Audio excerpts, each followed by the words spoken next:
Buenas tardes a todos. Agradecemos ya se vayan sentando y vamos a empezar ya. Lo primero, nada, saludaros a todos, bienvenidos, muchas gracias por asistir. Y nada, pues este es el primer certamen literario Villa de Riaza. Es una idea que la verdad llevábamos tiempo dándole vueltas y queriéndola llevar a cabo. Y pues por fin, gracias a todos los autores que hoy nos acompañan, gracias a los patrocinadores y por supuesto al Ayuntamiento de Riaza y en especial al alcalde Benjamín Cerezo, pues ese sueño por fin lo hemos podido hacer realidad y gracias a eso hoy estamos todos aquí. Así que nada, quiero llamar al escenario a Benja y nada, muchas gracias a todos. Buenas tardes, bienvenidos a Riaza, los que no sois de aquí, algunos que sois de aquí pues conocéis Riaza. Agradecer sobre todo a Ezequiel, a Vicky y a Claudia la organización de esta actividad cultural que este año vamos a iniciar después de varios años intentándolo hacer y gracias al esfuerzo de ellos pues nosotros como ayuntamiento lo que hemos hecho es colaborar en todo lo que podamos.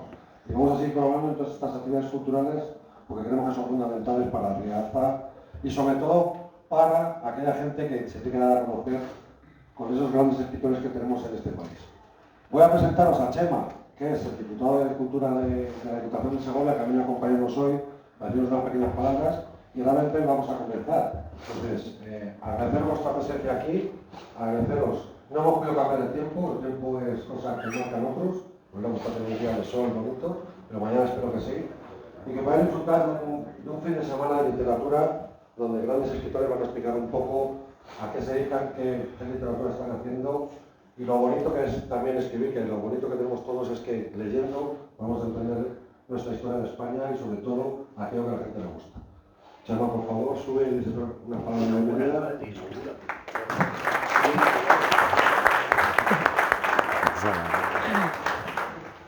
Muy buenas tardes a todos. Gracias al alcalde Benjamín y sobre todo a los organizadores, sobre todo Vicky, que fue la primera que me llamó para comentarme este proyecto.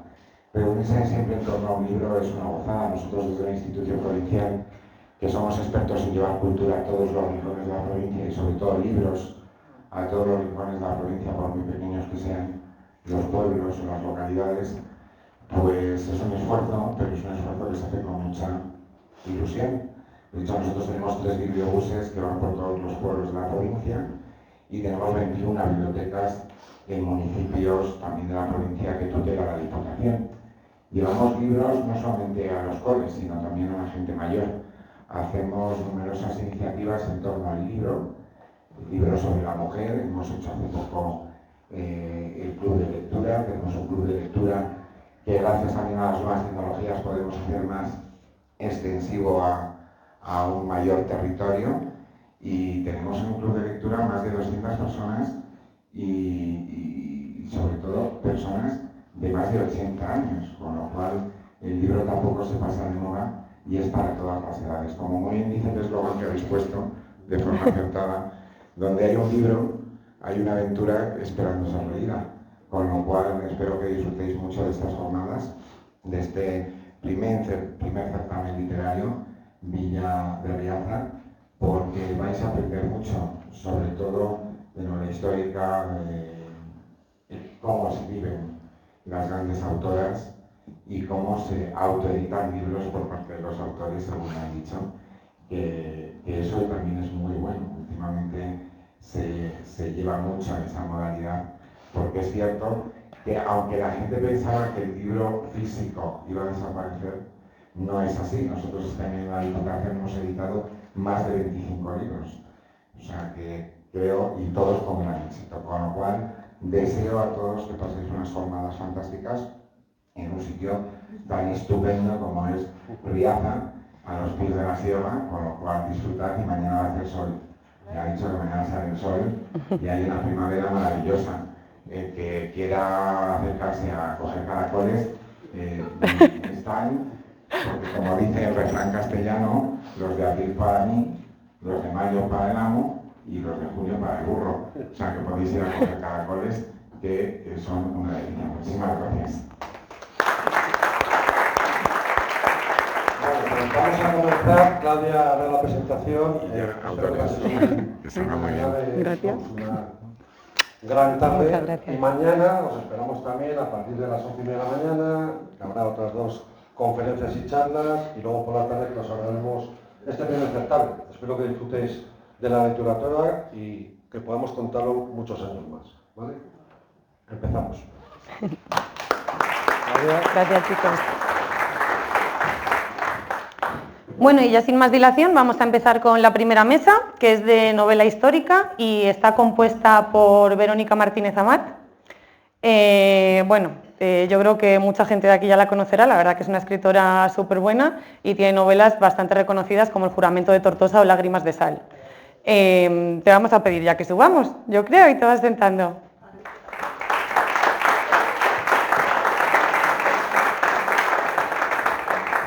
El siguiente autor que va a estar con nosotros esta tarde es Luis Moyá, capitán de navío, y bueno, pues poco que decir con todos los viajes, las experiencias y vivencias, pues obviamente tiene muchísimos argumentos para libros tan fascinantes como los que ha escrito, y es un placer también contar con él. Bienvenido, Luis.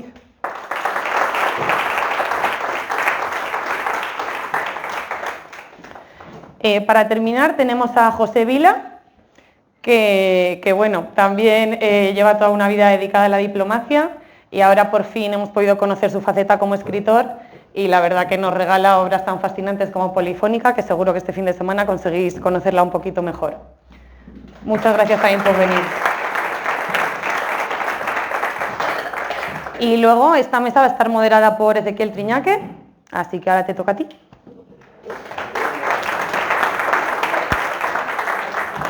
Y nada más, chicos, no me quiero alargar mucho, así que solo desearos que lo disfrutéis tantísimo como vamos a hacer nosotros. Y nada, a pasarlo bien. Muy bien. Gracias.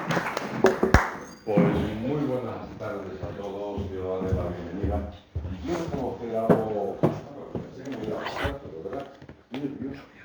Después de tantos años, tantas historias, pero cuando te dejas tanto tiempo, tanta ilusión, como estamos haciendo ahora, y además acompaña gente tan importante como lo de Verónica, como lo de Luis y como lo de Peque, pues no te quites el micrófono porque... No, que te lo acerques un poquito. Acércate un poquito tú. Me voy a acercar un poquito yo. Pues te impresiona, porque vamos a hablar de novela histórica, vamos a hablar de la historia. Un tema que en ocasiones uno disfruta o no, y otros, la mayoría, desconocemos. Y tenemos personajes que saben de historia y mucho, y que curran, Pues son unos libros que para escribirlos no está solamente el hacerlo, sino además toda la labor que lleva antes, que es investigar, proteger, ver qué fuente es fiable, qué fuente no lo es, y trabaja mucho. Para sacar un libro lleva muchos años. Vero, muy buenas. ¿Qué mejor que empezar contigo? Por varios motivos. Primero, no solo por los libros que llevas escrito, que son muchos y muy buenos, sino además porque yo sé que tienes ahí uno a puntito, que si quieres hablamos luego de ellos, pero son temas históricos totalmente distintos y de épocas totalmente distintas. ¿Qué te lleva a ti a escribir novela histórica? Hola, buenas tardes a todos. Estoy encantada de estar aquí. Podemos intervenir cualquiera y en cualquier momento, ¿vale? Luis, Pepe, Andrea. Y bueno, la pregunta que me haces, yo soy una apasionada de la historia y sobre todo de esos rincones olvidados de la historia o que han pasado de puntillas por los libros. Y cuando encuentro uno de esos rincones pequeñitos, entonces me apasiono por él y lo escribo. Y sí que es verdad lo que has comentado, que lleva mucho trabajo detrás el escribir una novela histórica, mucha documentación, mucho consultar libros, documentos, visitar museos, hablar con historiadores, etc. Pero es al final cuesta, pero al final es una satisfacción para uno. Qué bueno. Oye, Pepe, a ti te hace una pregunta especial porque el libro tuyo es un libro muy peculiar, está hablando del libro de Polifónica. Esos libros, algunos de ellos los tenemos ahí disponibles, pues saben que se le y no quieren llevárselo y comprarlo como recuerdo. En tu libro es fascinante porque escribes sobre libros. Sí, sobre libros que la mayoría de la gente no conocemos, pero que son reales. O sea, todo lo que cuentan en tu libro son reales, son libros de verdad. Y cómo se hacía contrabando con los libros tanto en la Guerra Civil como en la Segunda Guerra Mundial y después de la Segunda Guerra Mundial también. Sí, voy a contestar primero también a la pregunta a la que le has hecho a Verónica, que me ha gustado mucho. Yo escribo novela histórica, o me gusta la historia, porque para mí la historia es la respuesta al presente. He vivido durante muchísimos años comprendiendo cómo distintas culturas y distintos aspectos, distintas situaciones políticas, y siempre, a la hora de analizar cualquier problema que teníamos, recurría siempre a la historia del país en un momento dado en el que yo vivía. La historia tiene las respuestas a lo que nos está pasando ahora. Entonces, otra cosa que me gusta muchísimo de la historia es que no te engaña. Ahora que están hablando de los muros y están hablando de las mentiras, vea la historia, mira lo que pasó y comprenderás lo que está pasando ahora. Porque, como decía Aliade, el tiempo se repite, las circunstancias pueden ser distintas, pero el hombre sigue siendo el mismo. Da lo mismo que haya pasado por la revolución industrial o esté ahora mismo en el tiempo de la inteligencia artificial. Los sentimientos, la forma de responder, lo que es, sigue siendo exactamente lo mismo. Estamos muy evolucionados en todo lo que es el aspecto médico, el aspecto tecnológico, el aspecto fabril, pero como personas seguimos siendo y pensando exactamente igual y sintiendo exactamente igual que los personajes de Verónica en Tortosa, que los marinos de nuestro capitán navío, o que todos aquellos personajes de mi novela que son una serie de personas que se dedican a sobrevivir en dos entornos bélicos, la guerra civil y la Segunda Guerra Mundial, y se dedican a sobrevivir. Son gente muy preparada, muy culta, que se dedica a sobrevivir justamente a base de eso, a traficar y a contrabandear con libros. Todo el mundo sabe acerca del arte y del tráfico de arte, de cuadros que hubo. El tráfico de libros fue infinitamente superior al tráfico de arte. Estamos hablando que solamente en Polonia, en 1939 a 1944 desaparecieron 500.000 libros, solo en Polonia. Y son libros que están todavía en las bibliotecas nacionales de los distintos países. Hubo un saqueo de 250.000 libros en Austria que aparecieron al final de la Segunda Guerra Mundial, de los cuales aproximadamente unos 150.000, entre 150 y 200.000 libros fueron repartidos por las bibliotecas austríacas, nunca fueron devueltos a sus dueños y fueron apropiados por los gobiernos posteriores a la Segunda Guerra Mundial. Entonces, el saqueo no era solamente el hecho de robar, implica también el usar la historia y la cultura como una arma arrojadiza contra el enemigo e intentar, por cualquier medio, suprimir la historia que se había vivido. Pero eso ha ocurrido siempre. Yo no sé la manía que ha tenido siempre el hombre de quemar y destruir libros.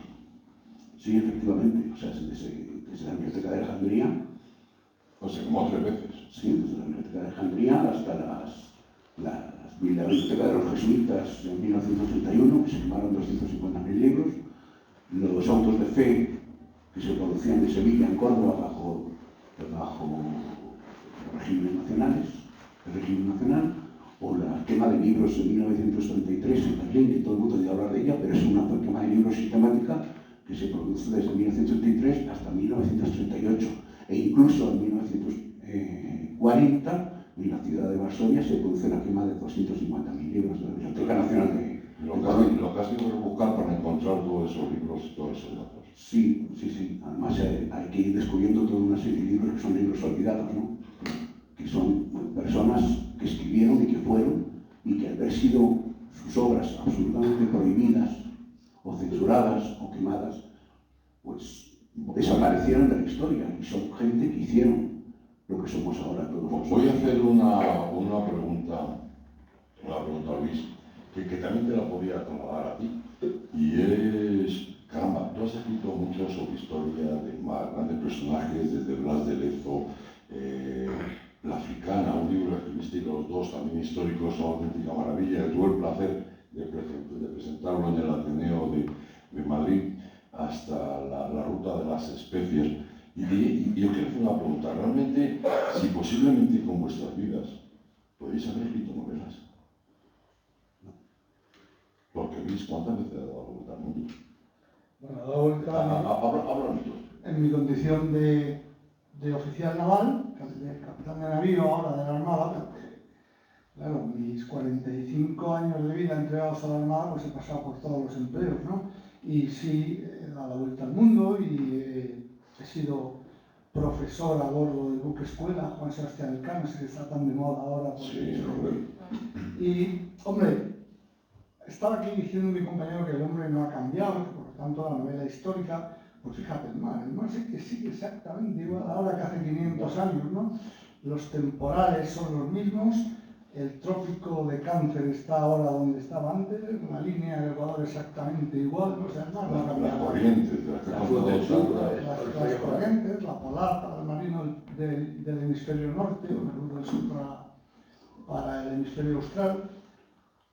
Incluso cuando describes un combate naval de los de antes a los de los primigenios, porque la primera artillería naval se embarca con la expedición de Magallanes, pero es que cuentas una historia de hoy y el olor, el aroma acre de la pólvora es el mismo, exactamente igual, o sea que... Y la forma de morir igual.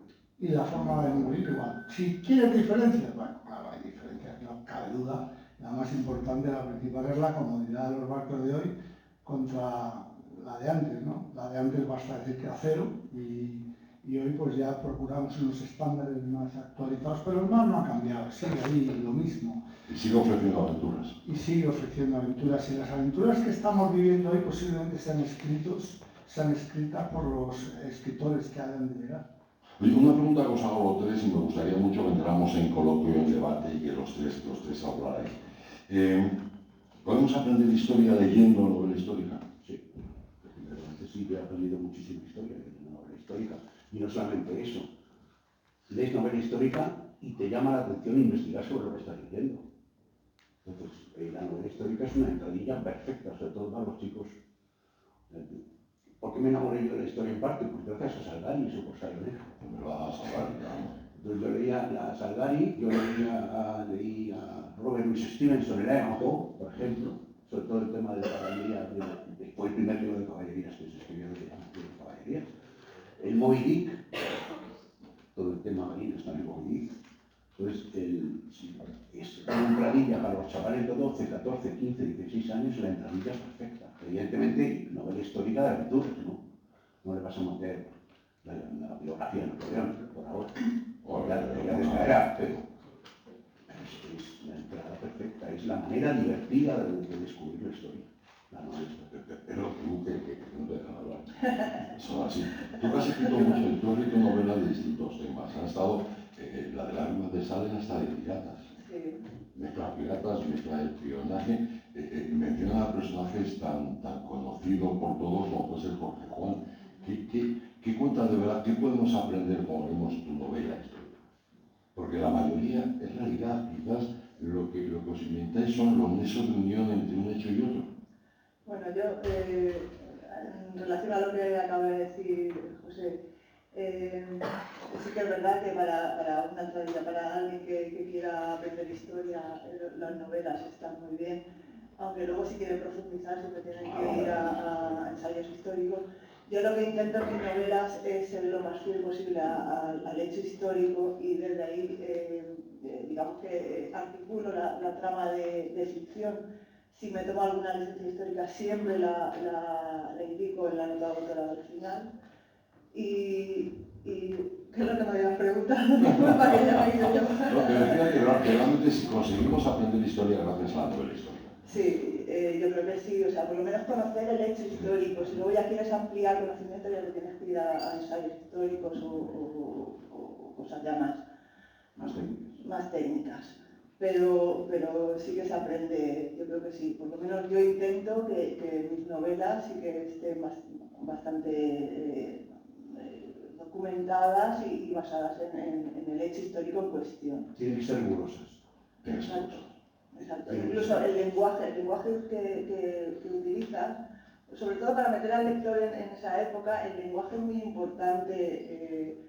ya no el hecho histórico en sí, sino el lenguaje muy importante para meter al lector, el conocer todo el tema de más cotidiano, cómo vestían, qué comían, etcétera. Eso es muy importante para meter al lector en lo que es la Edad Media.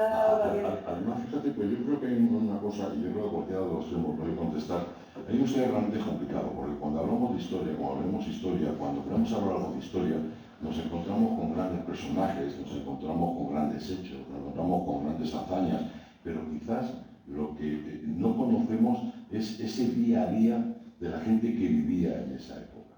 Es difícil de investigar y de conseguir reproducir el día a día de la gente de años pasados. Bueno, está claro que hace 500 años la vida a bordo era muy, como he dicho antes, era muy distinta a la de ahora, pero gracias a Dios tenemos muchas fuentes, ¿no?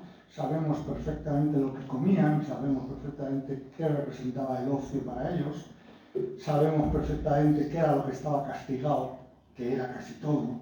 Por ejemplo, en los barcos de Magallanes, y cuando digo Magallanes me refiero a hace 500 años, ¿vale? Para todo el elenco de marinos y de buques que surcaron los mares, por ejemplo, la blasfemia estaba castigada con que te atravesaban la lengua con un hierro candente, ¿no? El pecado de sodomía, la sodomía se daba a bordo de los barcos, estaba castigada con la muerte por estrangulamiento, ¿no?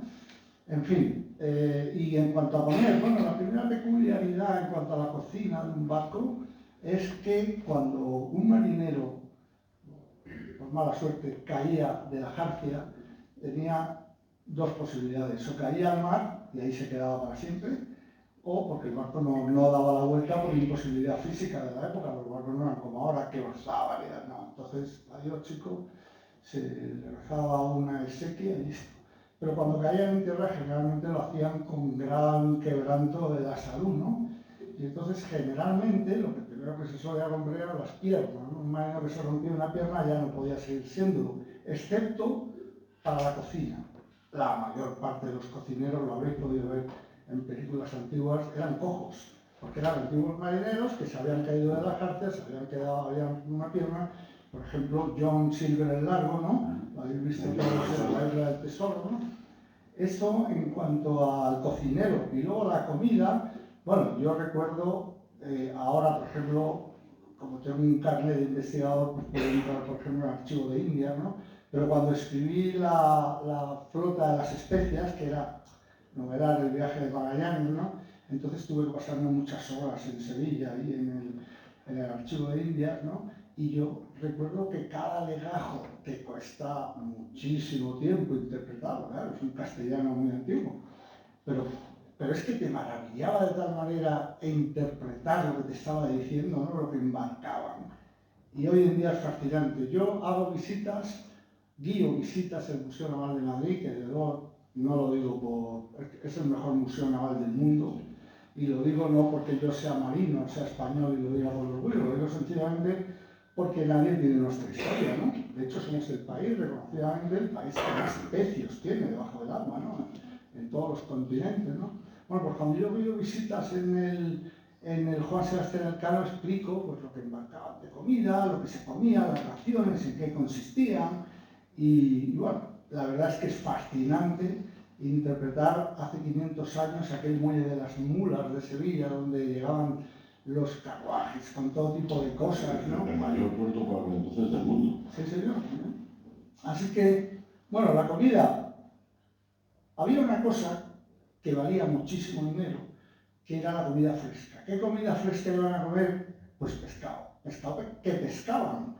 O sea, lanzaban una guía por la popa con un anzuelo bien cebado y entraba en el Atlántico, les entraba mucho un pez que se llama pez limón, que cuando yo era profesor de astronomía y navegación a bordo del Juan Sebastián Elcano, había gente aficionada a la pesca que echaba ahí los anzuelos y sacaban pez limón. Y yo decía, joder, qué maravilla que estos serán hijos de aquellos que citara Pigafetta, ¿no? En sus...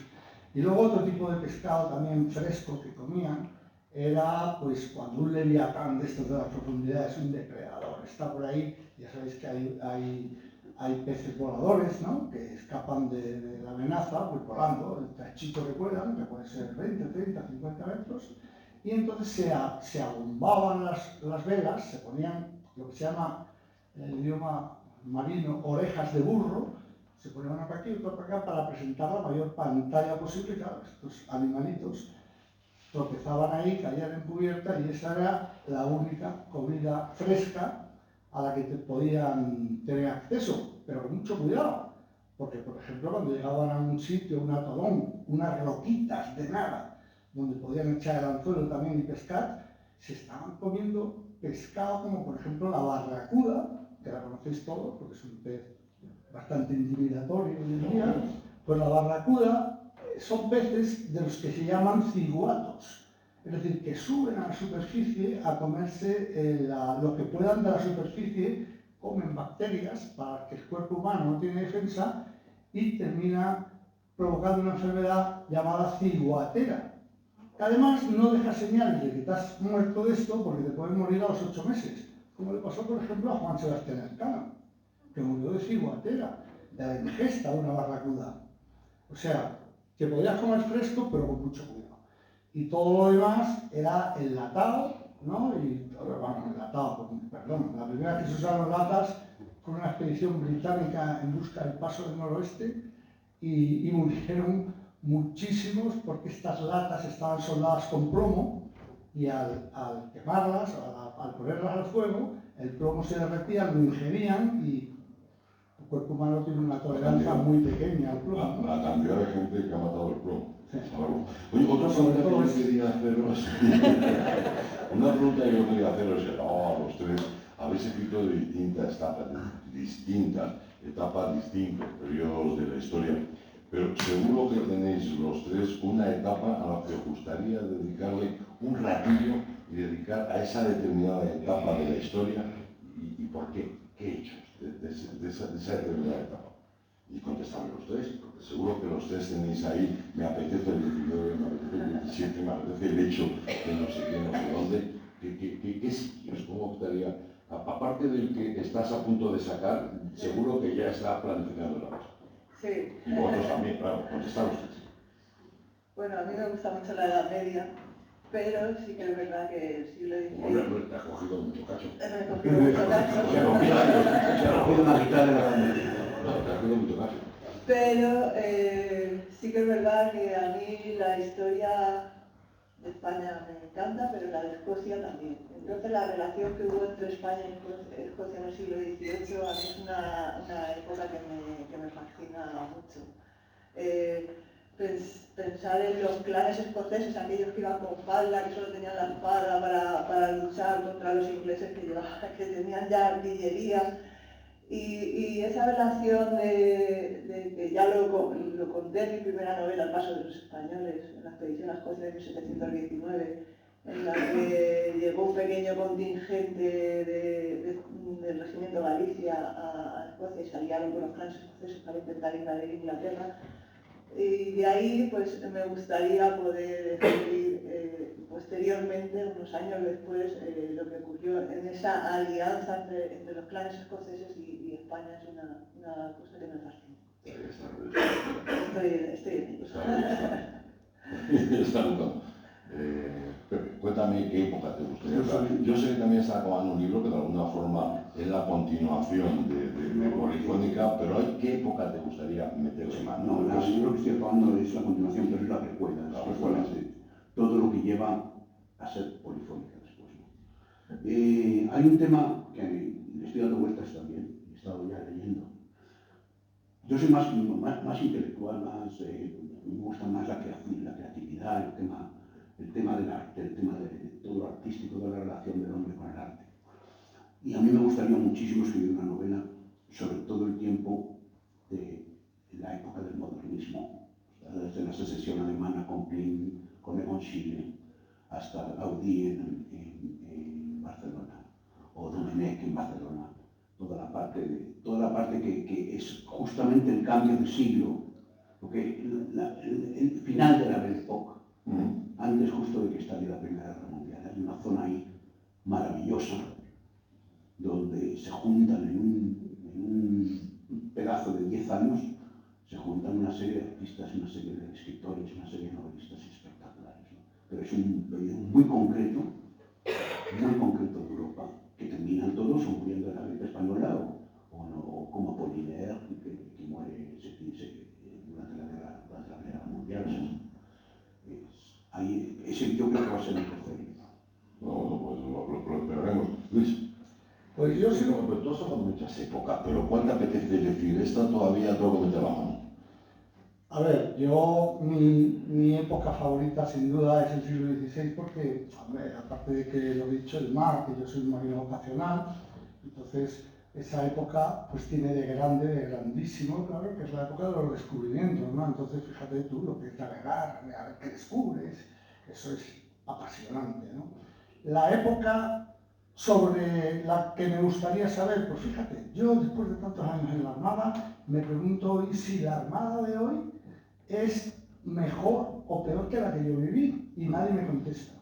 Pero si nos vamos a un punto, a un día concreto y a una hora concreta de la historia, yo me voy a las primeras horas del 10 de marzo de 1895, cuando el crucero Reina Regente desapareció de la faz del mar y nunca más hemos sabido hoy de él.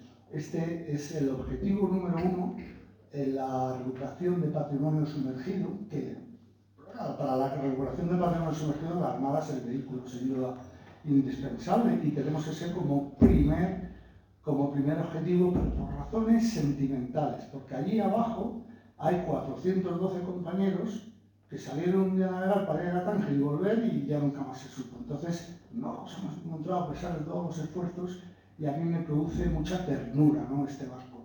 Solamente apareció un ser vivo, que naturalmente no voy a contarlo porque era un perro, y la verdad me produce muchísima ternura este barco. Mira que lo he buscado quizá con el mejor barco, bueno, yo he sido como antes, siendo oficial de la Armada, del buque submarino de la Armada, y claro, lo he buscado como loco, claro. Y luego lo busqué, tuve la suerte de que nos ofreció Paul Allen, que no sé si os sonará, pero fue el cofundador de Microsoft. Paul Allen tuvo un cáncer muy agresivo y decidió dejar Microsoft para dedicarse a salvar la vida, y una de las cosas que le preocupaba era la vida por debajo del agua.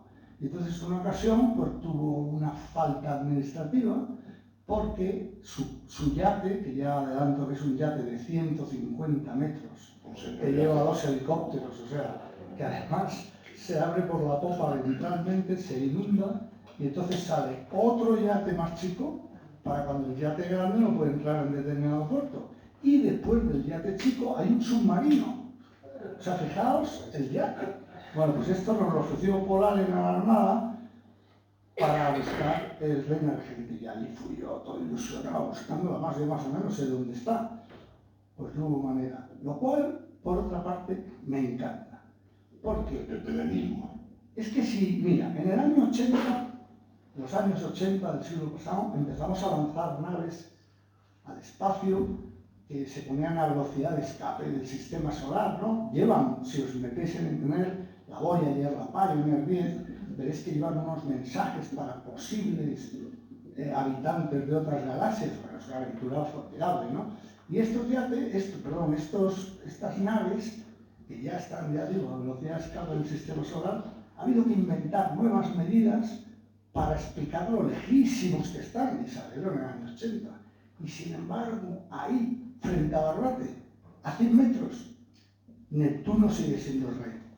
Es decir, esto me parece fascinante, ¿no? O sea, que hayamos proyectado el poder del ser humano en el espacio tantísimos parsecs, que son las últimas unidades que se han inventado, y sin embargo ahí, oye, pues el mar es tozudo y no nos entrega sus secretos del mundo. Que viva el misterio, ¿no? Pero este es... Y se va a resistir.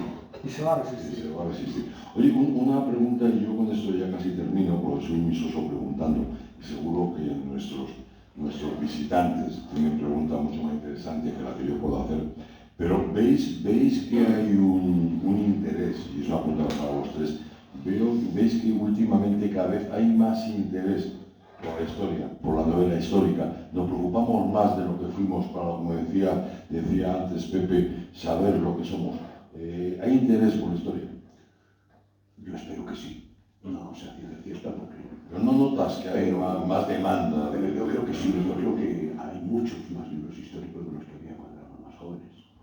Ahora, no tiene sentido que la novela histórica tenga éxito si la gente no se pone a pensar en lo que realmente lo está leyendo, ¿no? La lectura de la novela histórica, la lectura en general, pero la lectura de la novela histórica lo que nos permite es tener criterio frente a lo que está pasando, en todos los sentidos. Y no dejar que nadie te diga lo que tienes que pensar, sino tener tu propia opinión. ¿Pero por qué ha ocurrido las cosas así? ¿Por qué ¿Por no qué ha han llegado ocurrido hasta las ahora? cosas así? Y no hablo ya de opinión, hablo de criterio. Porque opinión tenemos todos. El otro día veía a una persona muy importante decir que todo el mundo tiene derecho a tener una opinión, pero no todas las opiniones son respetables. Entonces, no se trata de tener opinión, todos tenemos una, se trata de tener criterio. Y en estos tiempos en los que vivimos necesitamos tener criterio, no opinión. No es mi opinión, no.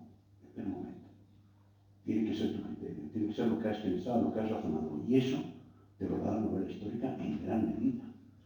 En gran medida. Pero, Muy cierto lo que acaba de decir José. Yo estoy de acuerdo completamente con él, que el criterio es muy importante, sobre todo hoy en día, que yo he escuchado que en los institutos, los colegios, están dejando de lado las asignaturas de pensar.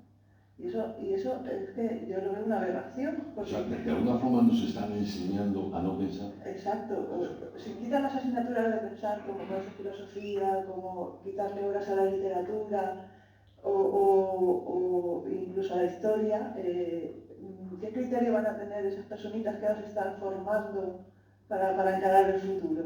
Y luego modificar la historia, que la están modificando, ¿no? O sea, Bueno, se están contando la historia que a ellos les ya. interesa. Entonces, no, espera un momento, párate. Pero de alguna forma, ¿cómo crees que la Párate modificación y de la mira, historia, ¿no? la modificación de la historia existe desde que existe la historia? Sí, claro. Yo lo digo siempre, todo es posible que pueda demostrar que este legajo sea del siglo XV. Lo que no puedo demostrar es que lo que dice este legajo es cierto. Si tú quieres que un pueblo dominar un pueblo, quítale la memoria. Es lo mejor que puedes hacer. Quítale lo que él mismo experimentó. Todo el mundo ha visto muchísimas películas de la Segunda Guerra Mundial. Los americanos siempre son los buenos. Pero nadie ha escrito una novela sobre las víctimas de Hiroshima, por ejemplo, que fue una matanza, una masacre. Que ha quedado, que sí, que estaba en todo el mundo, que existió, pero que nadie ha ahondado en ella.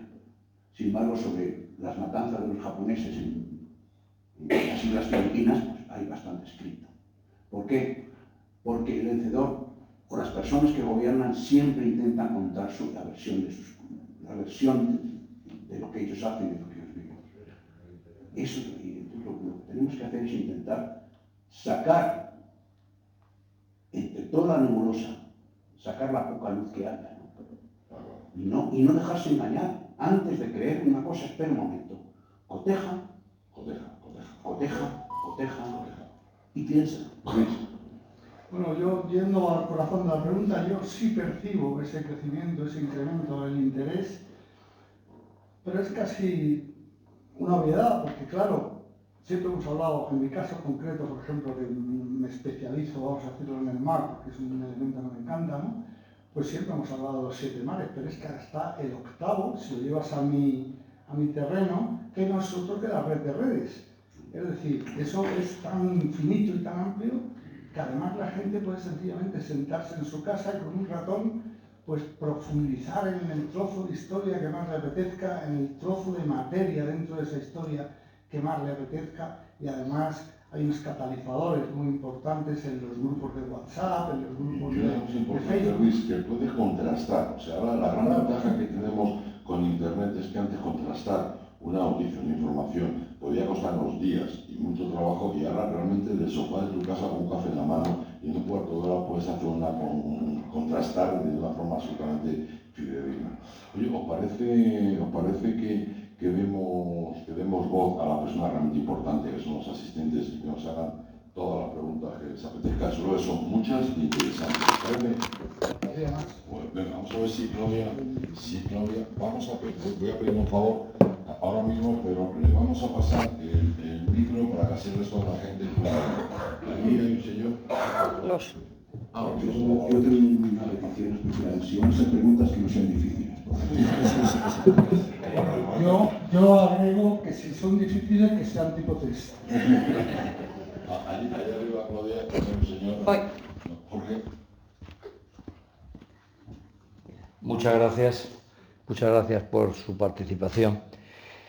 En el año 82 entrevisté a Norberto Bobbio, filósofo, politólogo, senador vitalicio italiano, en fin, hombre con enorme prestigio, en Roma, en Piazza Navona, tomando un café en Mastro Stefano. Y después de hacerme un gran elogio de la transición española, pero un elogio de eso que al final sentías vergüenza ajena, me dijo, pero explíqueme usted algo que no entiendo de lo que han hecho ustedes en España, de esta maravilla de salir de una dictadura a una democracia sin derramamiento de sangre, con la participación de todos, consensuando todo. ¿Por qué han transferido ustedes la educación a las comunidades autónomas? Y yo me quedé con cara de tonto, a mis 30 y tantos años en aquel entonces, le contesté con una estupidez de las que estaban de moda, profesor, porque la cercanía, etcétera, etcétera. Y me dijo muy seriamente, mirándome a los ojos, mire usted, si un país quiere mantenerse unido, debe enseñar la misma historia a todos los estudiantes. Hizo una pausa que a mí me pareció eterna y dijo, aunque sea falsa. Bien, yo desde entonces lo tengo grabado y veo la deriva de nuestro país. Entonces, después de este sucedido, dos preguntas, porque yo estoy muy desconcertado en estos tiempos. Uno, el año pasado se batió el récord de venta de ejemplares de libros en España, 77 millones de libros según la estadística oficial, una subida de un 7,6%. Sin embargo, yo que soy ahora paseante en Cortes, o sea, me fijo en la gente, paseo, veo el paisaje y el paisanaje y veo que todo el mundo va abducido por los móviles, que prácticamente nadie lleva un libro. Cuando vas en el transporte público en Madrid, a lo mejor en un vagón de metro ves a una persona, generalmente una mujer, leyendo un libro. Entonces, ¿esto es fruto del perverso marketing comercial? ¿O han conseguido que los libros solo sirvan para decorar las casas y que no se lea? O tranquilícenme, es un país que cada vez lee más. Primera pregunta. O sea, Gutenberg no va a morir, vamos a seguir disfrutando de un libro entre las manos. Y segunda pregunta, la historia.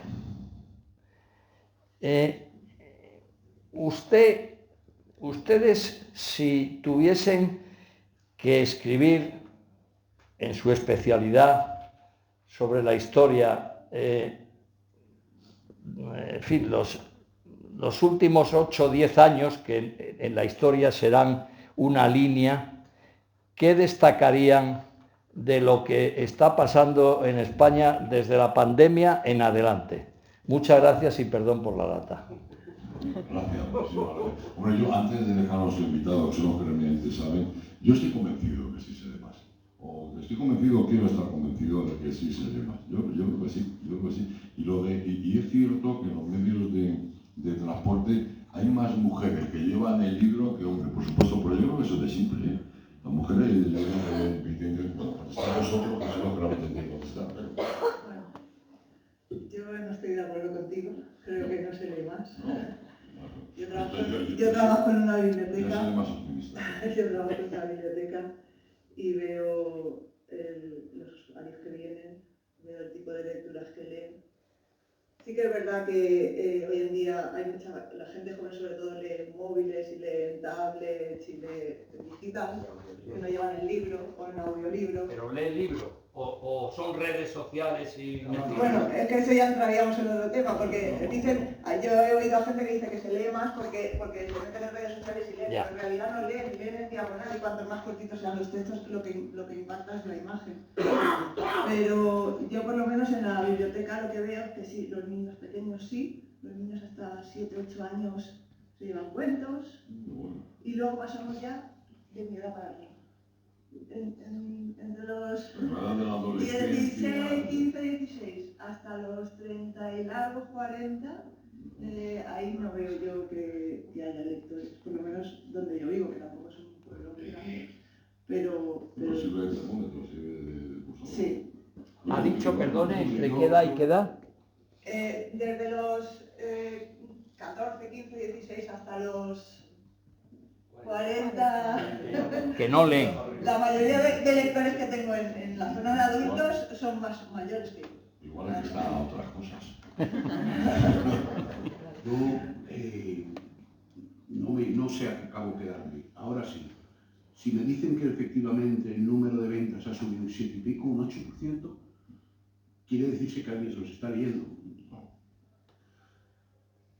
¿Significa ese 8% que hay un 8% más de lecturas o es que la gente lee un 8% más, que son los mismos? O sea, lo que hace es leer más libros. Son 77 millones de libros, tocamos a más de 2 por español, ¿eh? No lo sé. Que son publicaciones. Eso no quiere decir que se lea 77 millones de libros. Exacto, o que se hayan vendido 100 millones de libros. Ahí podemos llegar.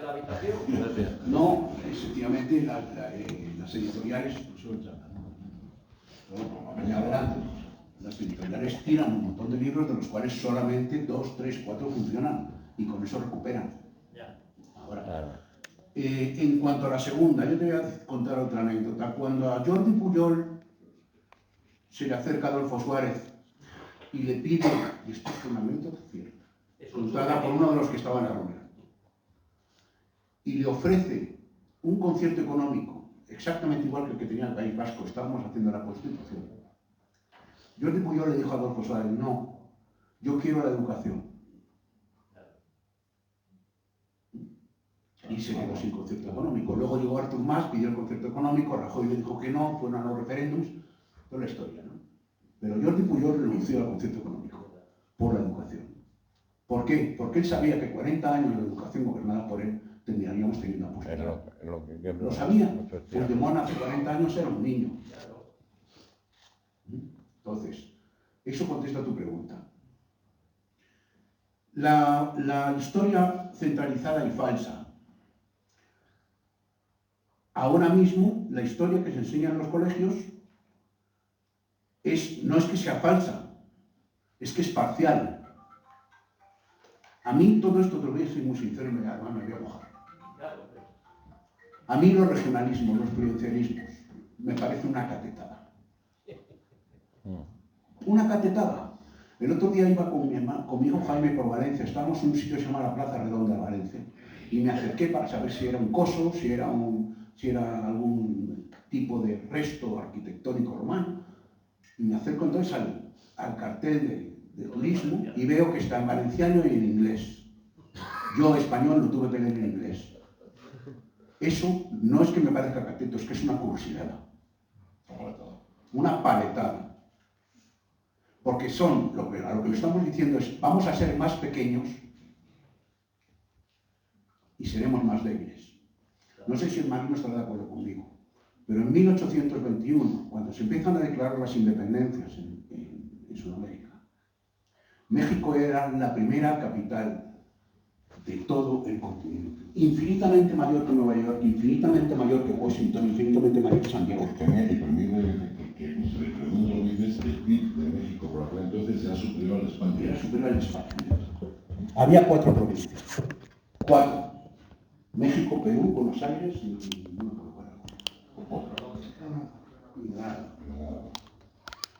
Bueno, eran parte de la primera potencia del mundo. 15 años después, se habían dividido en 20 países pequeños,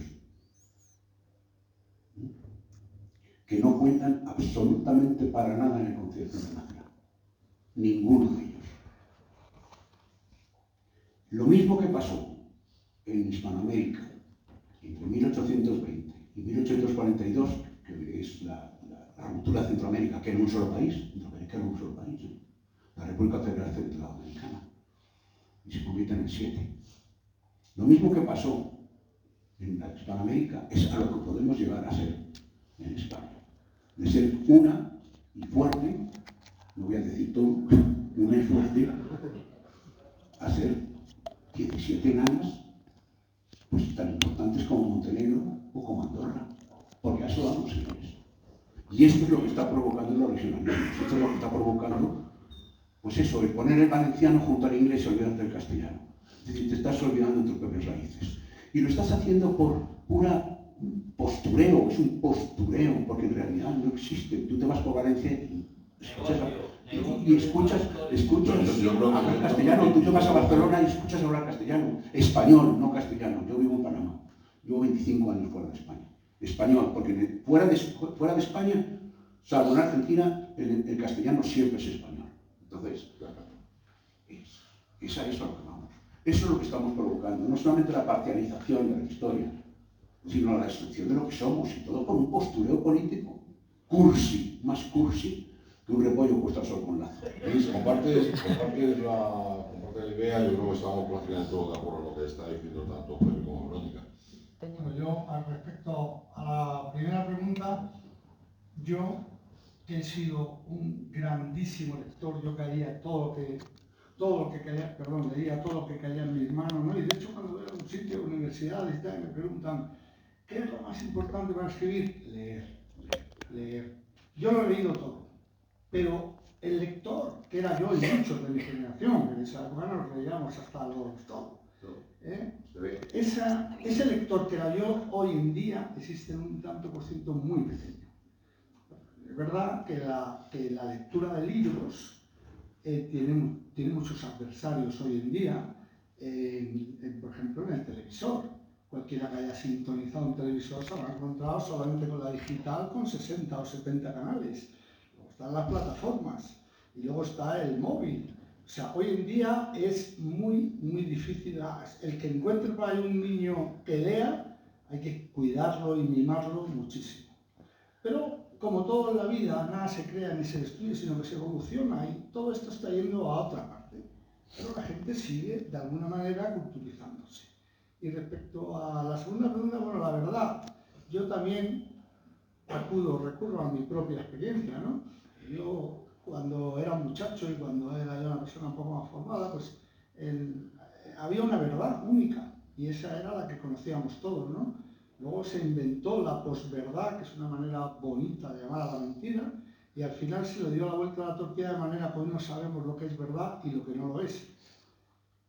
Confundida está muy buena parte de la sociedad. ¿Quién sabe, quién puede distinguir la verdad de la mentira? Pues tiene que ser una persona muy culturalmente muy formada, y esa formación, la única manera de obtenerla es la historia, que se obtiene leyendo. Entonces es como... Aquí. Bueno, yo como primera medida quería agradecer a Noreste Radio el hacer este tema tan interesante, que creo que a este pueblo le viene muy bien. Luego hay varias cosas que habéis comentado que me han llamado mucho la atención. Bueno, me han llamado mucho... que me acerque más el micro. Bueno, por ejemplo, a mí me sorprende muchísimo el que en las escuelas ahora mismo, por ejemplo, el periodo de la Guerra Civil Española no se llegue a estudiar ni una sola palabra. No sé por qué motivo, pero está claro, yo con todos los jóvenes que hablo, ya gente que ha estudiado bachiller y gente que ha estudiado ya dentro de la universidad, ese periodo parece ser que nunca da tiempo a estudiar.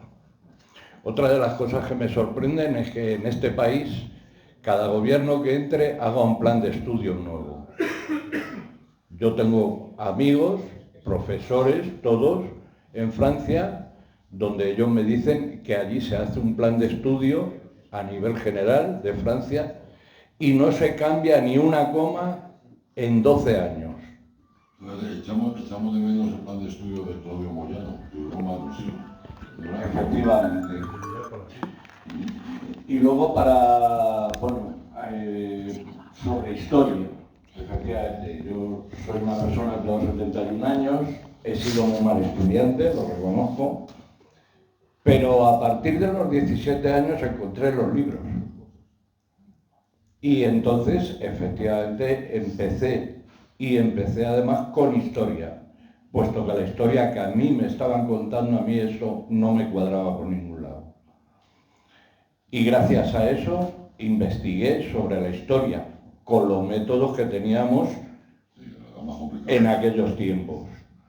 Gracias a editoriales como Losada, en Argentina y demás, recibíamos libros con los cuales nos podíamos buscar la vida, un poco, ¿no? Entonces a mí me sorprende mucho, no sé si es que estoy equivocado, pero yo creo que en este sentido no estoy equivocado. La juventud de ahora mismo, que como bien decíais, tiene todo el acceso absolutamente a todo, mediante los móviles, mediante el no sé qué, mediante los ordenadores, mediante la televisión, que es mucho más fácil encontrar cualquier cosa hoy en día, aunque sea simplemente en la Wikipedia esta. Pero parece ser que no hay ningún tipo de motivación. Por eso lo que no recuerdo ahora, pero lo que Verónica decía, efectivamente me da la razón a eso. Es mucho más fácil tirar de móvil y consultarlo en el TikTok o consultarlo en una red social. Es algo, y te doy la razón, que en ocasiones estás hablando de una discusión y siempre hay alguien que dice, mira, espera, si tengo que esa Google, caramba, y además lo que se lo comenté a uno, digo, ¿por qué no cargamos las universidades? Porque vamos a ver, si lo va a tener todo en el Google, ¿para qué vamos a tener universidades? Efectivamente. Es lamentable. Claro, yo por ejemplo, y ya con esto termino, el otro día, viendo un partido de fútbol del Real Madrid o no sé qué, no sé cuántos. Perdón. No son días estos para mentar nada. Perdona que yo soy del Vigo, o sea que no tengo nada que ver con el Madrid. Pero es por ese motivo, en eso concreto. Una chica de 20 y tantos años se pone allí a gritar y se pone a berrear un poco, diría yo, Gibraltar español. Entonces yo le pregunto, ¿pero tú sabes por qué Gibraltar no es español? Contestación, ni lo sé ni me importa. Ya está. Pero lo importante es decir, no me importa. Bueno, yo creo que los gibraltareños tampoco les importa. Yo creo que a los gibraltareños tampoco les importa. No, claro, que a los gibraltareños no les importa nada en absoluto. Bueno, pues muchísimas gracias. Ha sido un placer. Realmente estamos de acuerdo que evidentemente el estudiar historia es importante. Por allí, Claudia, sí, tenemos 3 pendientes, así que vamos a ir agilizando un poquito. Se ha colado.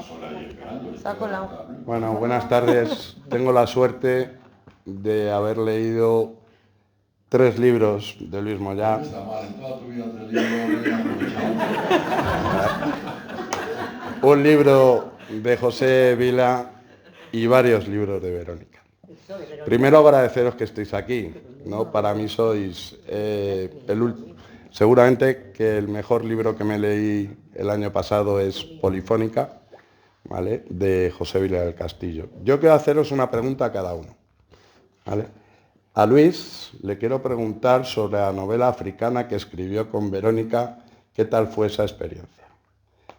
A José Vila del Castillo primero... No, por ahora.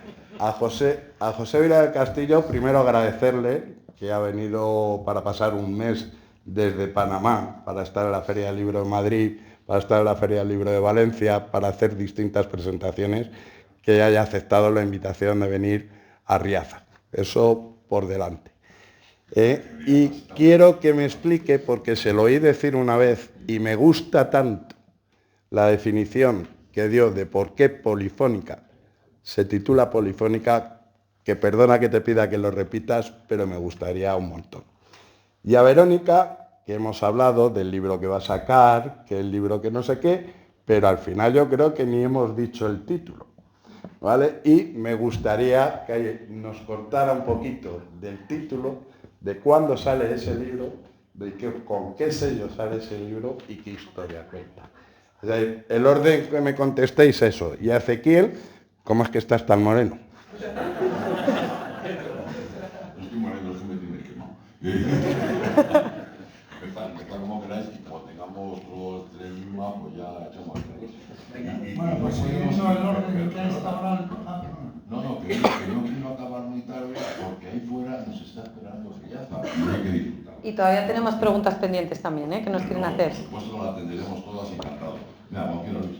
Bueno, pues yo, siguiendo el orden, además voy a ser muy breve, pues ni Verónica ni yo teníamos experiencia en escribir a cuatro manos, ¿no? Y mucho menos, además, una persona tan distante físicamente, ¿no? Que ella estaba en su casa en Petrer y yo estaba en la mía, primero en Almería y luego en Madrid. Y la experiencia, bueno, pues sí, fuimos un poco, nos habíamos conocido en una conferencia que di yo por allí por su tierra y fuimos un poco a la aventura. Y decimos, bueno, como no sabemos, como no tenemos ni idea, vamos a escribir un capítulo cada uno, luego lo limamos un poco donde se une un capítulo a otro y venga, pues yo empiezo y tú terminas. Bueno, vamos a ver qué pasa. Y nos salió bien, salió bien. Y el único secreto que tiene ese libro, sí, por decirlo de alguna manera así, gráficamente, es que nos repartimos la carga en el sentido de que yo había escrito ya mucho de historia naval, entonces es una esclava que la cogen de África, y en fin, todas las cosas que pasan, y la parte naval la llevé yo, y ella escribió, que a mí me pareció apasionante, es lo que más me gusta de esta novela, ella le dio alma a esta esclava. Y por eso, o sea, yo siempre digo que si Africana es una buena novela, es gracias a Verónica. No, una novela altamente interesante y recomendable. Vale. Gracias, Luis. En recíproca consistencia todo. Mi nueva novela saldrá el 25 de junio. Se titula Yo Templario. Saldrá con un nuevo sello de Planeta que va a dedicar exclusivamente a la novela histórica pura y dura. Y bueno, la novela tiene como protagonistas a dos templarios. Una pregunta, eso quiero decir que llamándose Yo Templario, ¿de qué va? Vale. No se llama de templarios. Hablamos de la última etapa de los templarios, ya los últimos años antes de su disolución. Hablamos de un caballero templario rígido que sigue los preceptos de la orden. Hablamos de un sargento templario todo lo contrario, irreverente, porque al fin y al cabo todas las personas, sea en esta época o en las pasadas, tenemos nuestros defectos, nuestras virtudes, y por tanto habría de todo. Nadie es perfecto, ni la orden templaria, porque hay mucha gente que la encumbra, y no todo el mundo que estaría ahí serían templarios perfectos como ellos lo dibujan. Hablamos también de los cátaros, que fue una escisión de la Iglesia Católica, que tenían otro punto de vista que se separaban de la Iglesia Católica y fueron perseguidos por la Inquisición por herejes, que se relacionaron con los templarios en la misma época y prácticamente su persecución y disolución fue a la par. Hablamos de los almogávares, esos guerreros fieros que vestían con pieles y solo tenían un cuchillo y una lanza para defenderse, pero iban a la vanguardia del ejército y nunca fueron derrotados a campo abierto. Y hablamos de descendientes de las damas de la Orden del Hacha de Tortosa, que cuento en mi novela Juramento de Tortosa, que es la única orden de armas femenina que se la concedió Ramón Berenguer IV a las mujeres tortosinas por su gesta, que gracias a ella la ciudad de Tortosa no fue tomada por los andaluces. entre todos ellos he hecho la novela. Además, es que yo creo que con los templarios, igual que con los cátaros, hay gran parte de verdad, gran parte de realidad, por supuesto mucho mito, Sí. tanto con uno como con otros. No te quiero contar lo que me ha costado la vida documentarme para hacer la novela, más de 2 años, porque hay demasiada mitología, tienes que elegir. Ya hablaremos de ella cuando esté más cerca, cuando la saque. Es uno de los primeritos en hablar de ello. Por supuesto. Don Luis, venga. Don Pepe, perdona. Pues yo te voy a contestar, mira, y además te voy a contestar... Habla con el teléfono. Sí, que te voy a hablar con el teléfono. A lo de Polifónica, el porqué Mira, del el nombre. otro día un seguidor mío de Instagram me hizo un link, me lo regaló, y venía justamente a recoger lo que acaba de preguntar Luisma. ¿Por qué un libro sobre libros se llama Polifónica? En un momento dado un personaje le dice a la protagonista, le pregunta al protagonista que son tantos libros, están en una librería en Sevilla. ¿Por qué los libros? ¿Qué sientes que son los libros? Y entonces él le dice, mira, mi jefe, que es un viejito, que es un bibliotecario, le dice que él piensa, que el jefe piensa, don Horacio, piensa que todos los libros son como una red que teje a todos los hombres al mismo tiempo. Entonces el protagonista dice, pero yo no creo eso, yo creo otra cosa. Y le dice, yo creo que cada libro que ves en los anaqueles, sea del autor que sea, haya sido escrito en la época que sea y pertenezca a la temática que sea, es una voz única, una forma de expresión irrepetible. Y todo el conjunto de todos los libros escritos es un canto plural, como una polifonía musical que reprodujera al mismo tiempo toda la existencia. Por eso la novela se llama Polifónica. ¿Pasamos a la siguiente pregunta? ¿Sí?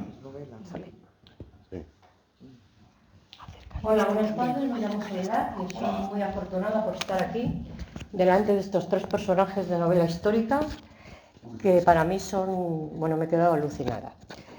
Llevo siguiendo a Verónica desde hace mucho tiempo, para mí junto a Concha Marín son las mejores escritoras que hay ahora mismo de historia y sabe Vero que yo la admiro muchísimo, además de que la quiero mucho. Bueno, quiero una pregunta para cada uno de los 3 y luego una en conjunto. Vamos a ver, Vero, a mí me gustaría que tú contaras aquí la novela tuya, que para mí es la mejor, que es la de Tortosa. ¿Cómo te recibieron los de la Orden del Hacha? ¿Cómo te descubrieron? Todo aquello que... ¿Cómo te recibieron los premios que te dieron? ¿Y cómo te sentiste? Porque yo creo que aquello es lo que te hizo a ti, ¡boom!, subir. Creo que ha sido tu obra más maravillosa y a mí me dejó alucinada, igual que la de Concha, de la hilandera de Flandes. ¿Qué personaje que no tenía conocerles y me ha encantado conocerles? Ya me la avisó Luis. ¿Por qué pones esa cara? Porque has tirado el micrófono pequeñito que me han puesto que te Vamos a ver.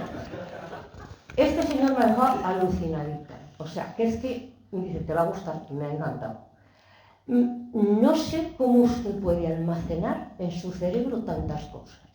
Me he quedado alucinada. Entonces me gusta. Estaba muy vacío. Y lo ha llenado usted todo en este momento. ¿De dónde saca usted tanta información? Porque a mí me gustaría hacerlo. ¿Qué se mete en Google? ¿Se va a los sitios a verlos? Porque hay que ver lo que ha contado en 1 hora y yo casi me muero. Digo, yo no sería capaz de hacer eso ni en toda mi vida. O sea, me parece usted maravilloso, digno de premio Nobel. Estoy casado. Vaya, para uno que encuentre inteligente, vaya de casa, que no puede ser. Y luego, al señor Moyá, que también le conozco desde hace tiempo, y a San Marino nos une así algo con mi familia, le voy a hacer una pregunta más coloquial, más. Vamos a ver. ¿Usted sería capaz de escribir una novela de amor sin mar? Algo así de amoríos sin mar. Menos mar, vamos a dejarlos de menos mar. ¿Sería usted capaz? Y ahora una pregunta para todos. Capaz porque la última no va del mar. No, bueno, no va del mar seguro porque todo es mar, para él todo es mar. Pero así una pregunta de achucheos y esas cosas, ¿sería capaz? Y luego, Otra cosa que quiero decirles a los tres. Todo lo que les han preguntado ahora mismo es sobre, claro, es que ahora todos los chavales pues le dan a una tecla y todos tienen un botón, incluso tú, Vero, acabas de decir, a mí me gustaría que los niños tuvieran. Sí, está muy bien que los niños aprendan los Reyes Godos. Está muy bien que los niños aprendan los Reyes Católicos, los Austrias, los no sé qué, y dentro del año que viene no se acuerden. Pero lo que no sabemos, bueno, sí sabemos es que está aquí la inteligencia artificial. Y que por mucho que queramos, en 4 años nos ha absorbido como un ciclón. Da lo mismo que pensemos que nuestros niños deben de tener una base. Es que nos va a dar igual, porque apretando un botón, X más Y más por la raíz cuadrada de 20 va a estar aquí. Con lo cual, yo, siendo práctica, creo, aunque no estéis de acuerdo ninguno, que en los colegios debían de cogerle a 10 profesores y enseñar inteligencia artificial a todos los niños, porque queramos o no queramos, está aquí. Y nos va a absorber, y yo estoy deseando aprenderlo. Y no deja de ser una herramienta. Bueno, no es una herramienta, es que va a ser todo, Ezequiel. Claro, va a ser absolutamente todo. Da igual que nos aprendamos de memoria el rey tal y el rey católico, nos da igual. Yo no lo veré, pero desde luego... ¿Para qué queremos tres personas aquí? No, 3 personas que están escribiendo, porque no es lo mismo que artificialmente. Nadie te está hablando de que el libro te lo haga la inteligencia artificial, pero que está aquí. Entonces me están diciendo que a los niños dejemos de enseñarles a los godos, a los visigodos, a los árabes. Pero si no es que dejemos, es que no. Escucha, ¿cómo te llamas? ¿Cómo te llamas? Pero si es que está aquí, Luis, es que está aquí. Es que queramos tú y yo, que yo tampoco estoy de acuerdo, está aquí, y no nos va a dar igual, nos van a comer. Bueno, Soledad Palau, que está haciendo esta pregunta, la tendremos mañana aquí arriba. Estará aquí arriba y podremos hablar y escucharla. Que nos va a absorber, y que queramos o no queramos nos va a absorber, estoy yo de acuerdo o no. Y luego, contestadme lo que os acabo de preguntar, por favor. Ya no se acuerdan. La pregunta que nos ha dicho la de Soledad Palau Tortosa, a los... este señor que tiene un cerebro así.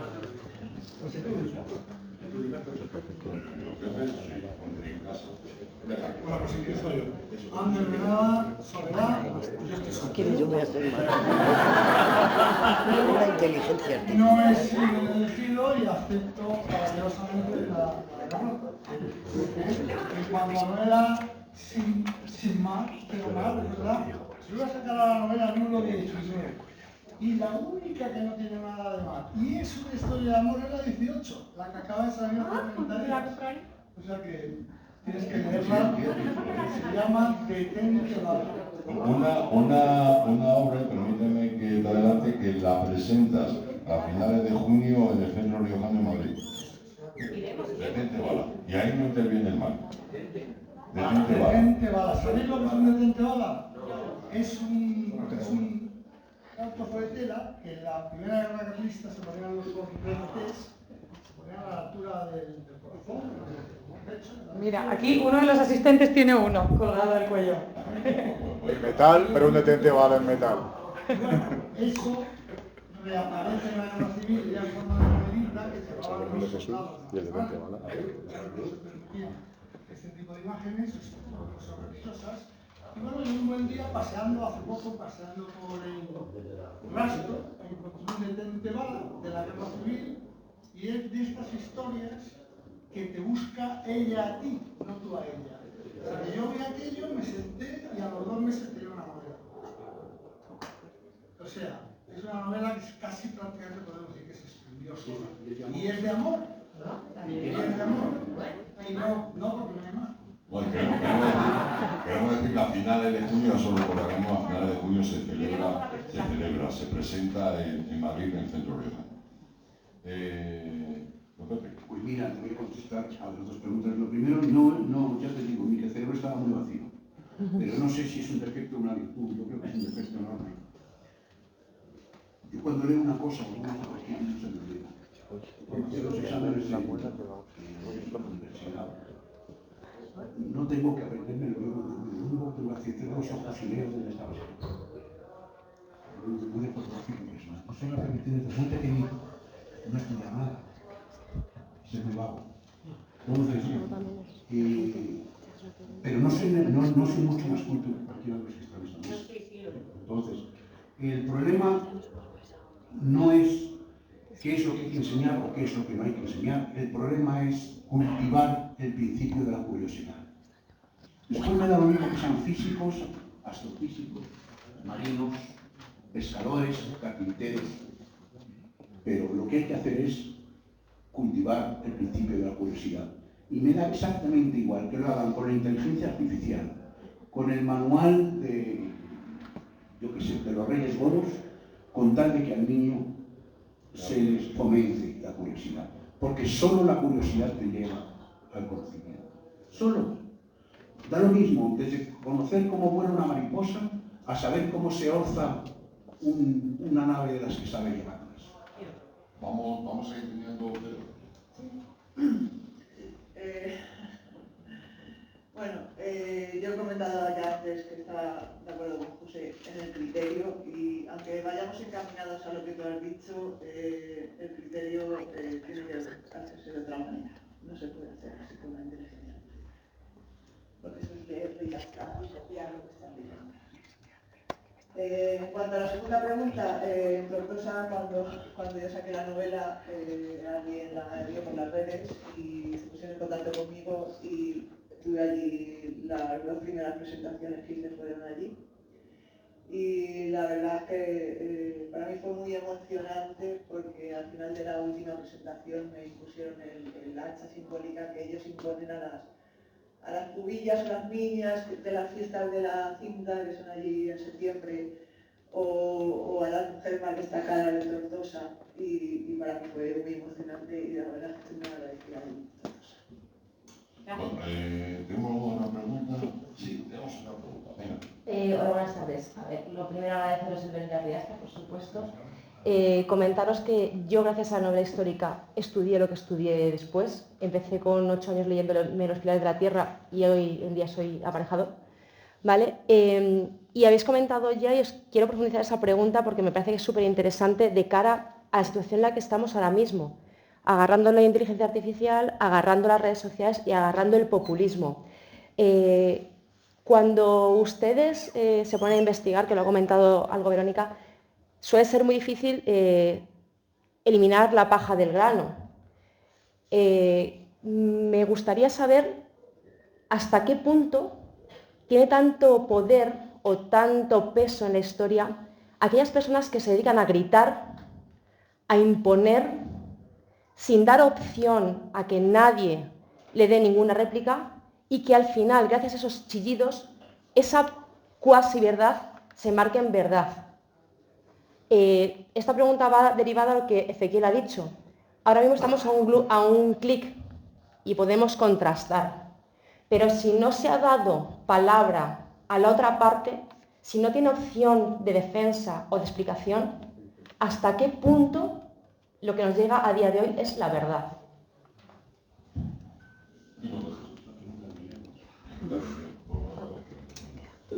La pregunta de Millán está muy relacionada con la pregunta también que nos han hecho referente actuales son ¿cuál sería la temática histórica que deberíamos novelar de los últimos 10 años en España? Que no hemos visto.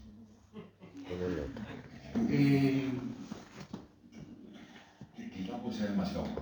Quizá porque sea demasiado pronto, no tenemos la perspectiva. Y en segundo lugar, cuando a mí me pasa eso, yo lo único que hago es irme a la referencia histórica cruzada. Yo cruzo referencias. Leo varios autores. O sea, en un momento dado, no lo sé, he leído un libro fantástico, que se llama Stalin y Hitler, Vidas Paralelas, un libro absolutamente desconocido, escrito por el jefe de la inteligencia británica durante la Segunda Guerra Mundial. Pasó desapercibido. Yo te hace un acotejo de lo que él vivió como jefe de la inteligencia, lo que estaba pasando en la Segunda Guerra Mundial, y se queda la conclusión de que son unos socios. Un socio es un personaje característico que es exactamente igual que tú, pero en el sentido contrario. Entonces, no lo sé. Lo único, yo supongo que Verónica hace lo mismo. Hay que cruzar la referencia. Cuando tú te metes en templarios, tienes que cruzar la referencia. Y yo lo hago siempre, me lo preguntó una vez también Luisma. Yo busco el 3. yo busco 3. Si veo que un hecho está representado en 3 sitios, de la misma manera, o más o menos de la misma manera, digo, esto es cierto, esto pasó. Eso con respecto al hecho histórico. Respecto a la interpretación, chica. Es que es un problema, de alguna forma, cuando tú escribes historia, lo que pones sobre todo es honradez. De alguna forma cotejas, consideras cuál es la fuente más creíble. Y luego tú lo explicas como crees que tienes que explicarlo y que la gente lo pueda entender, pero en ocasiones la gente que lo está leyendo tampoco sabe cómo va a entenderlo. O sea que de alguna forma yo creo que lo más que se puede hacer cuando investigas y cuando escribes historias es eso, es honradez.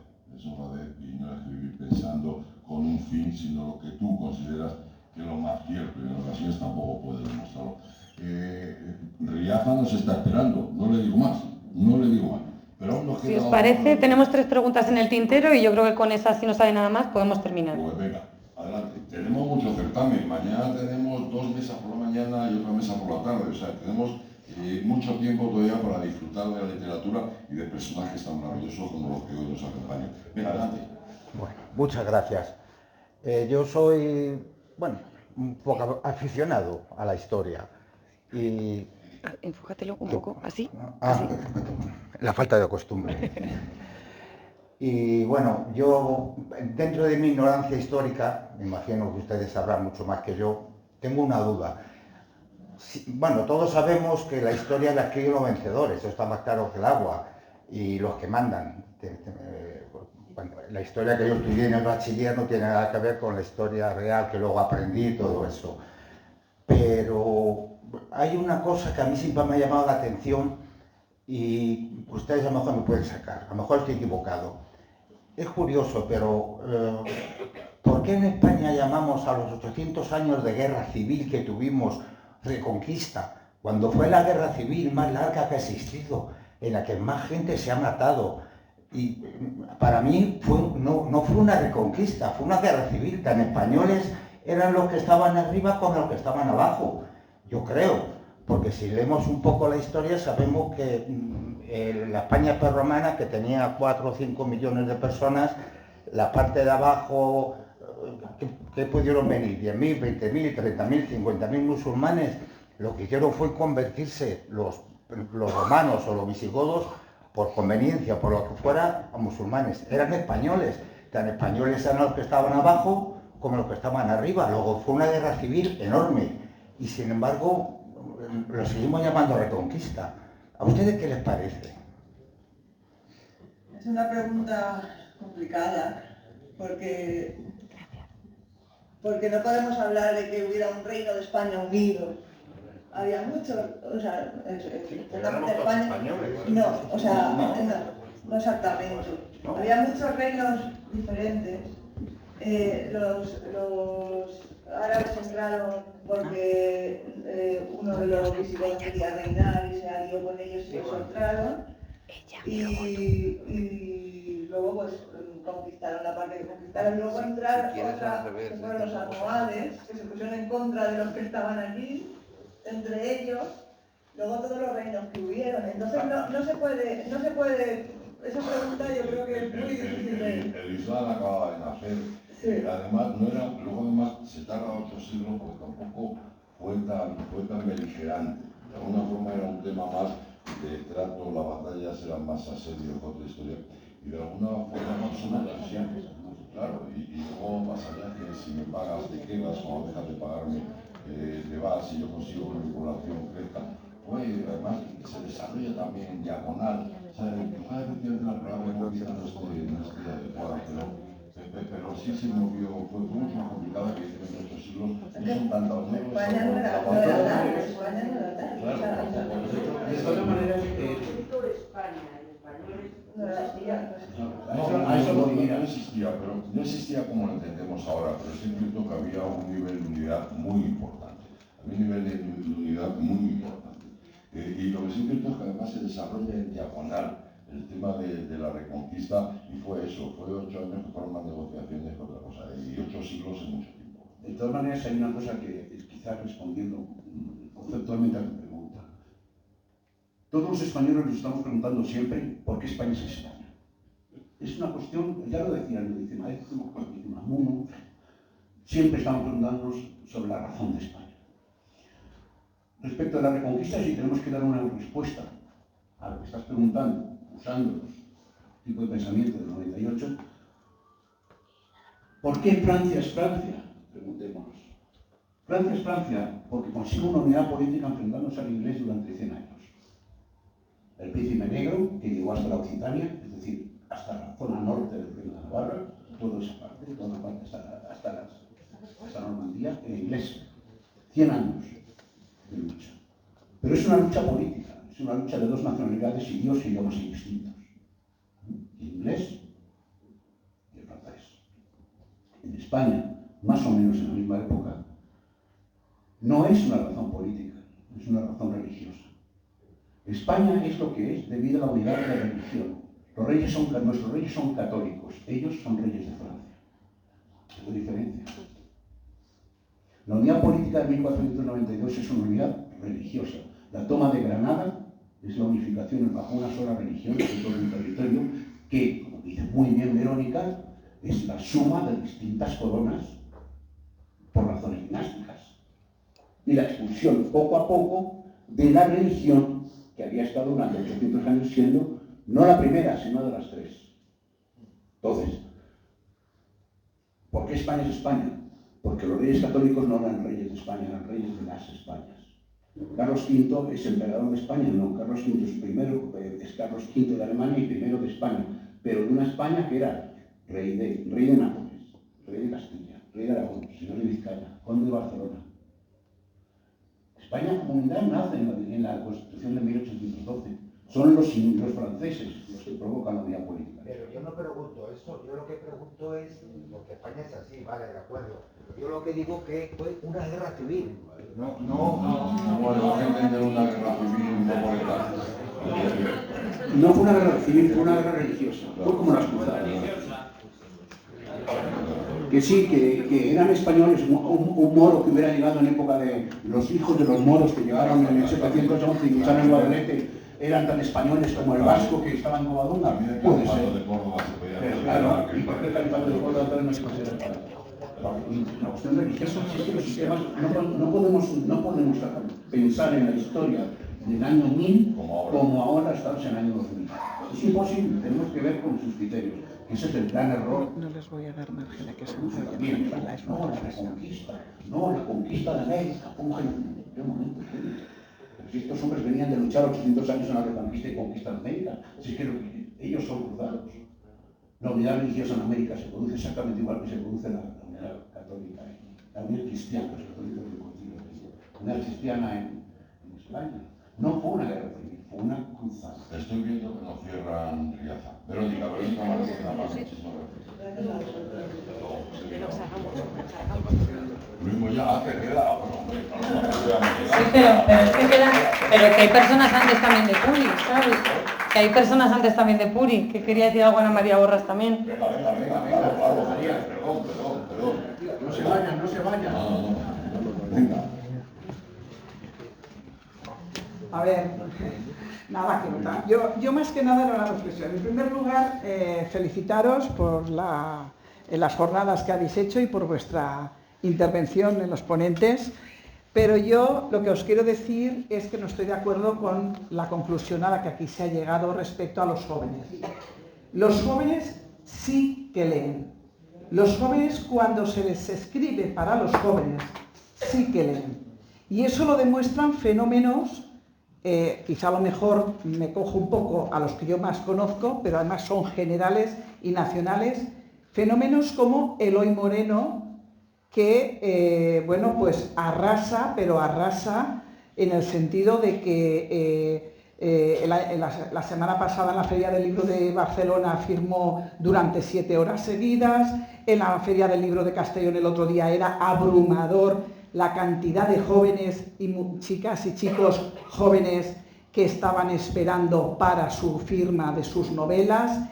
En la Feria del Libro de Tarragona ocurrió exactamente lo mismo, en Valencia igual y en muchos sitios.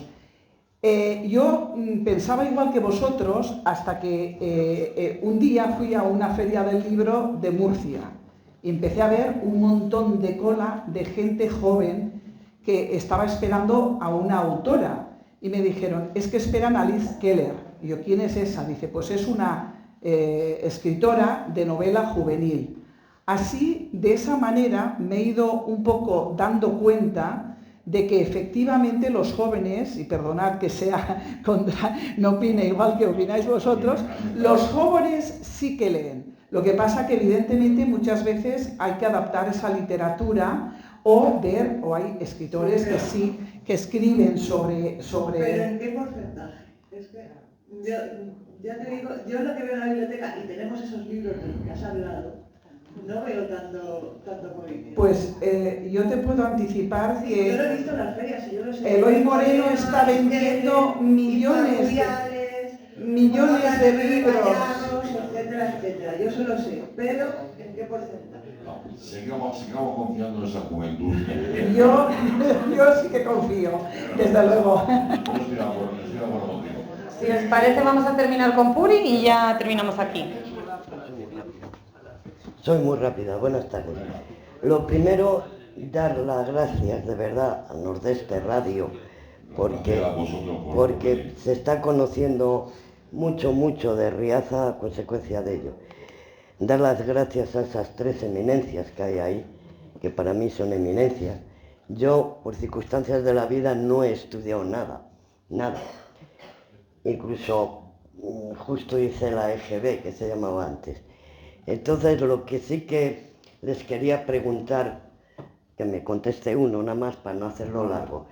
¿Ustedes no creen que también es bueno el preguntar las cosas? Por ejemplo, yo qué sé, lo del Cid campeador. Oye, pero ¿tú crees que el Cid campeador esto? ¿Tú crees que...? Y no preguntar a una persona, ir al sitio y preguntar y te explican. Yo creo que así también se aprende bastante, creo. Fíjate, Puri, Muchas gracias. Antes, precisamente, gracias a ti, Puri. Precisamente antes Pepe nos comentaba que lo que no podemos perder nunca es la ilusión, la curiosidad, el querer aprender. Eso de alguna forma es lo que está diciendo Puri, ¿no? Sí. Bueno, la verdad es que mi respuesta sería brevísima en el sentido de que claro que hay que preguntar. La curiosidad no solo mata al gato, sino que alimentó la falta de conocimiento. Es decir, estoy completamente de acuerdo contigo. Pues, señores, muchísimas gracias. Ahora, ahí